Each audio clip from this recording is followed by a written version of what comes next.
Hello everyone, this is Manisha and welcome to my channel. Last time जब मैंने video डाला था तो आप लोग ने मुझे मैसेज किया कि रोल फॉरवर्ड्स को प्लीज़ हिंदी में भी बताइए। तो इस वीडियो में मैं हिंदी में बताऊंगी रोल फॉरवर्ड क्या है। जब हम लोग किसी भी ऑर्गेनाइजेशन में नए होते हैं तो जनरली फ़र्स्ट ईजी टास्क हम लोग को मिलता है कि रोल फॉरवर्ड कर दो। बट हम लोग न्यू हैं इन एन ऑडिट फील्ड, तो हमें नहीं समझ में आता कि रोल फॉरवर्ड में ये लोग चाह क्या रहे हैं।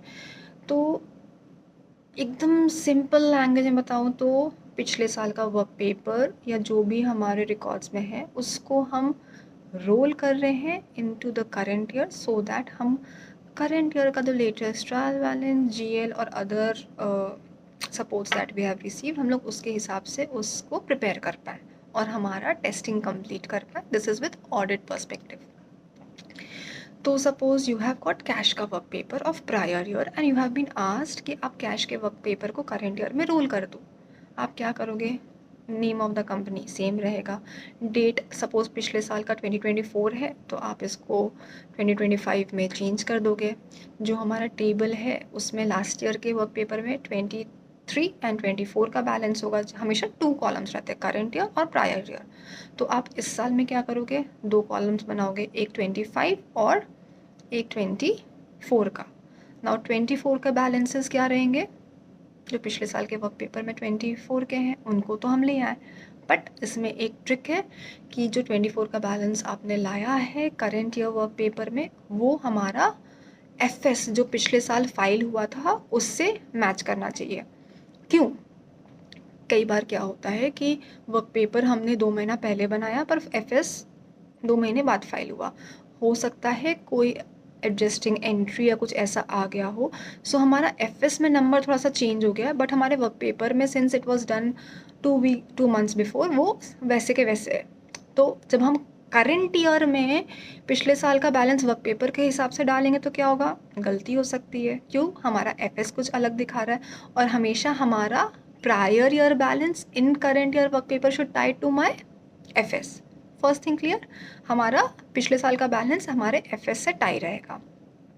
सेकेंड चीज़ रोल फॉरवर्ड में ध्यान देने लायक क्या होता है कि फॉर एग्जांपल कैश ही मैं लेती हूँ। लास्ट ईयर कंपनी के 4 कैश अकाउंट्स थे जो हम लोग कैश वर्क पेपर में रखे थे।